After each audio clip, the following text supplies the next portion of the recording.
मुन्ना पत्थर मारकर आम के पेड़ से आम तोड़ रहा था, लेकिन एक अजूबा हुआ और आम के पेड़ से आम की जगह एक सोने का नल गिरता है। मुन्ना उसे देखकर खुश हो गया। फिर वह नल को लेकर घर आ जाता है, लेकिन उसे पता ही नहीं था कि यह नल एक जादुई नल है। मुन्ना उस नल को आम नल समझकर पानी पीने के लिए अपने घर में लगा देता है, लेकिन जैसे ही उसने नल चालू किया तो पानी की जगह ढेर सारे अंगूर निकलने लगे। मुन्ना बहुत खुश था, क्योंकि अब वह सारे अंगूरों को बेचकर पैसा कमाने वाला है। वह चिल्ला चिल्ला कर बेच रहा था, लेकिन कोई भी ग्राहक उसकी दुकान पर नहीं आता था। मुन्ना बहुत उदास हो गया, क्योंकि उसका अमीर बनने का सपना चूर चूर हो गया। तभी एक भिखारी हर दुकान पर जाकर भीख मांग रहा था, लेकिन सब उसे डांट रहे थे। दुकानदार उसे डांट रहा था। मुन्ना को उस पर दया आ गई और मुन्ना ने अपनी दुकान से उसे झोला भरकर अंगूर दिए, जिससे भिखारी खुश हो गया। यह देखकर वहां के सभी दुकानदार मिलकर मुन्ना को बाजार से डांटकर भगा देते हैं। उसके बाद मुन्ना ज्यों का त्यों सारा अंगूर लेकर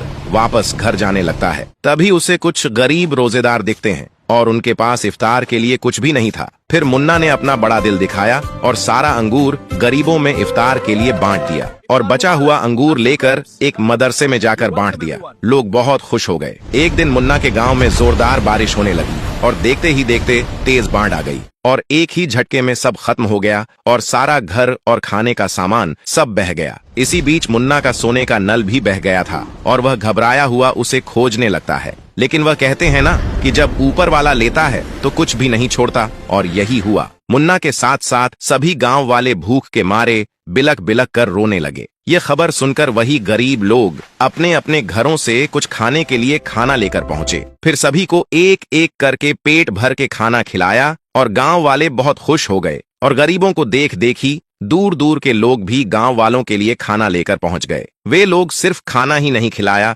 बल्कि सभी लोगों के लिए मिलकर एक एक करके घर बनाया और कुछ दिन में पहले से भी अच्छा और पक्का मकान बनकर तैयार हो गया। उसके बाद मुन्ना फिर से उसी आम के पेड़ पर जाकर पत्थर मारा ताकि एक दूसरा नल मिल सके, लेकिन इस बार नल की जगह एक बड़ी सी बुक गिरती है और मुन्ना तुरंत उसे पढ़ने लगता है। इस बुक में खोए हुए सोने के नल का लोकेशन लिखा था। मुन्ना तुरंत लोकेशन पर जाता है, लेकिन उसके पहुंचने से पहले एक भिखारी कचरा चुनते हुए वहां पहुंच गया था। उसे क्या पता था कि यह किसका है, और वह सोने का नल पाकर खुशी से लेकर भाग गया। उसके बाद मुन्ना आकर उसी लोकेशन पर नल खोजने लगता है, लेकिन नल नहीं मिलता है। मुन्ना घर आकर फिर से बुक में लोकेशन देखता है, लेकिन लोकेशन की जगह बुक से तेज रोशनी निकलती है और उसमें लिखा हुआ आया कि अब नल तभी मिलेगा जब वीडियो देखने वाले लाइक सब्सक्राइब करके कमेंट में गोल्डन नल नहीं लिखते। फिर मुन्ना आप लोगों से लाइक सब्सक्राइब करने की गुजारिश करने लगता है।